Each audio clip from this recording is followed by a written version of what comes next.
अब हम दिल्ली के नंद नगरी में हैं, जहां पर कुछ महिलाएं हमारे साथ हैं। इनसे भी बात करते हैं कि वायु प्रदूषण को लेकर क्या इनके जहन में उस वक्त कोई ख्याल आता है जब ये वोट डालने जाते हैं। क्या ये जब अपने नेता से बात करते हैं या कोई नेता इनसे मिलने आता है तो उनसे बात करते वक्त एक मुद्दा वायु प्रदूषण, एयर पोल्यूशन होता है, क्योंकि वो अगर इनकी उम्र कम कर रहा है, दिल्ली में रहने वाले लोगों की उम्र कम कर रहा है, तो बात तो होनी चाहिए उस पर। हम जब अभी बीच में जब इलेक्शन हुए थे वोट के लिए, वो लोग गली में आए थे वोट मांगने के लिए। हाँ। तब ये प्रश्न उठाया तो कहते आप हमें वोट दो, देखना हम बहुत कुछ कोशिश करेंगे, मशीन लगाएंगे, मतलब जो पोल्यूशन साफ करेगी, आपको साफ हवा देगी। तो मशीन लगी? नहीं सर, ऐसा कुछ भी नहीं हुआ। अच्छा, ऐसा कुछ भी नहीं हुआ। पोल्यूशन के बारे में क्या समझ में आता है आपको? मुझे पोल्यूशन के बारे में माइंड में सिर्फ एक ख्याल आता है कि यहाँ पर पेड़ पौधे बहुत कम हैं। पेड़ पौधे होने चाहिए। नहीं, मैं ये पूछ रहा हूँ, आप वोट डालने जाते हैं तो जैसे आप वोट डालने जाते हैं तो ये सोचते होंगे कि हमको बिजली कौन दे रहा है, हाँ। पानी का पैसा हमको कौन माफ़ कर रहा है, या हमें नौकरी कौन दे रहा है, हमारी गली में सड़क कौन बनवा रहा है, ये सब सोचते हैं आप। तो ये सोचते हैं कि हमारे लिए, दिल्ली वालों के लिए, हमारे बच्चों के लिए पोल्यूशन को कम करने पर कौन बात कर रहा है, इस पर सोचते हैं? हाँ, बहुत कुछ सोचते हैं।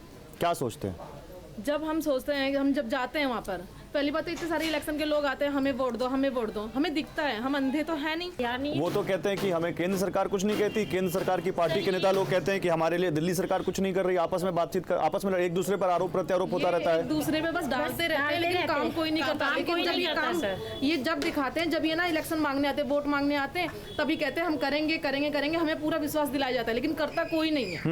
कोई नहीं करता है। हमें भरोसा बहुत कुछ दिलाते हैं और हम भी ऐसे इंसान हैं, भरोसे में बहुत जल्दी आ जाते हैं। तो अब की क्या बोलेंगे जब आएंगे, क्या बोलेंगे उनसे? सर यही बोलेंगे कि भाई हमारे यहाँ पे थोड़ा ध्यान दें और इस चीज में थोड़ा। नहीं, पोल्यूशन को लेकर क्या बोलेंगे? मैं तो यही बोलूंगी, पहले के टाइम पे बच्चों की 2 बार छुट्टी पड़ती थी, एक क्रिसमस डे पे, एक गर्मियों की छुट्टी। अब तो इतने बार छुट्टी पड़ती है पोल्यूशन के चक्कर में कि बच्चों को यही नहीं पता चलता है कि स्कूल की छुट्टियां पड़ रही है, बच्चों की यही समझ आता है। तो आपको लगता है कि जब चुनाव का मौका आता है, चाहे वो एमसीडी इलेक्शन हो, चाहे लोकसभा इलेक्शन हो, चाहे अब विधानसभा के चुनाव आ रहे हैं, लोग जब वोट डालने चाहते हैं तो ये मुद्दा केवल उनके ड्राइंग रूम तक रह जाता है या उनके जहन में होते हुए पोलिंग बूथ तक भी जाता है, और वोट डालते समय भी लोग पोल्यूशन का मुद्दा ध्यान में रखते हैं?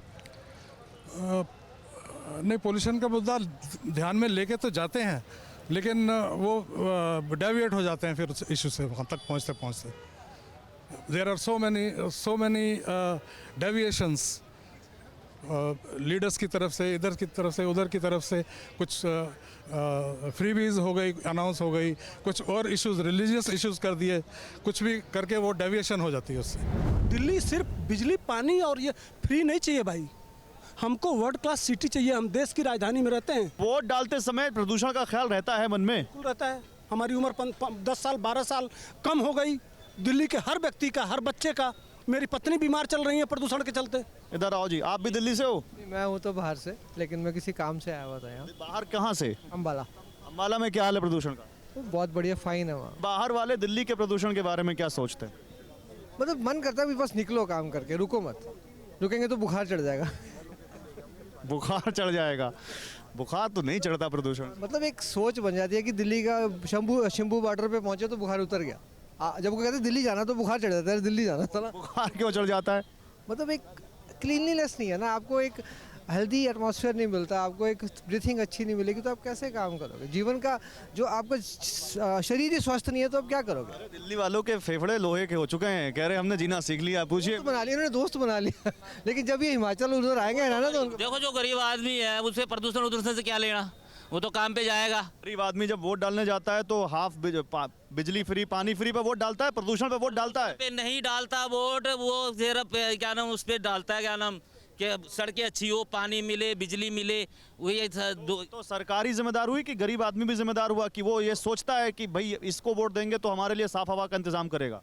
उसे नहीं पता ना, वो तो उसके अगर उसको आंकड़े आप समझाओगे ना वो समझेगा नहीं, क्योंकि वो कहता है ये कुदरत की वो है, मार है ये, तो वो जो है ना वो नहीं समझेगा। इंडिया गेट के आसपास हम यहाँ लोगों से पोल्यूशन में बात कर रहे हैं। चुनावों में आने वाले मुद्दे पर क्या वो इसका ख्याल रखेंगे, उसकी मैं बात कर रहा हूँ। ये मेरे ठीक पीछे देखिए आप, इंडिया गेट है और इधर राष्ट्रपति भवन है। इधर अगर आप देखें, ये कर्तव्य पथ पर इस वक्त हम लोग हैं और यहाँ पर एक ऑटो यहाँ पर हमने देखा है जो आप देखिए ये मास्क लगाकर यहाँ पर है। भैया क्या नाम है आपका? हंसराज परिवार है जी। और देखिए जब हम आ गए यहाँ पर तो यहाँ पर एक गाड़ी भी आ गई है जो पोल्यूशन, आप देखिए पोल्यूशन के लिए जो एक यहाँ पर स्मॉग हटाने के लिए जो यहाँ पर पानी की बौछार मारती हुई एक गाड़ी भी हमें यहाँ पर दिखी है, जो इस वक्त जिस पर लिखा है युद्ध प्रदूषण के विरुद्ध, वो भी आप देख सकते हैं।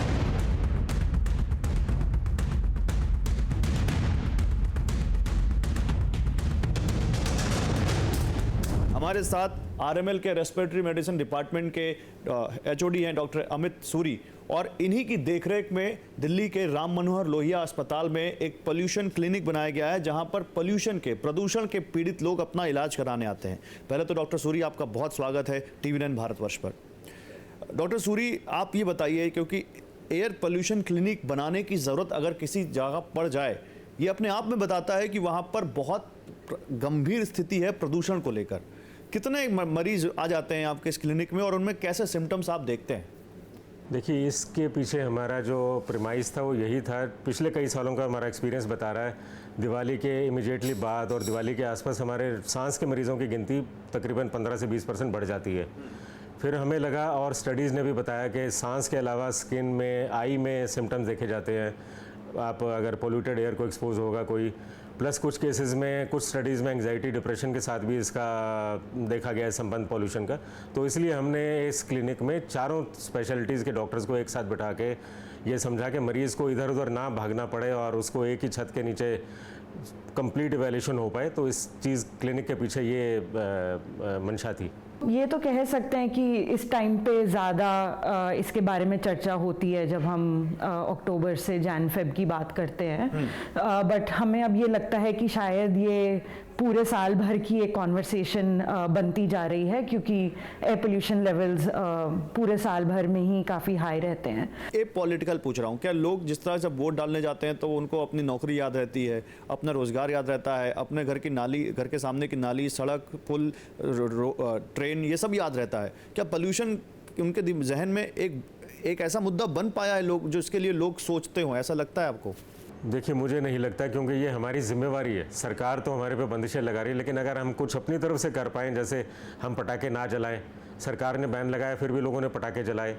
आप अभी जैसे हम आपको एडवाइस कर रहे हैं कि आप घर पे एयर प्योरीफायर लगाएं, बाहर निकले तो N95 मास्क पहने। पॉल्यूशन के जो सोर्सेज है उनको कम करना सरकार की जिम्मेवारी है, और पॉल्यूटेड हवा से बचना हमारी जिम्मेवारी है। तो उसके लिए जो हमने जैसे एडवाइजरी जारी करी है, उसको पेशेंट अगर अमल कर पाए तो बहुत फ़ायदेमंद रहेगा उनके लिए।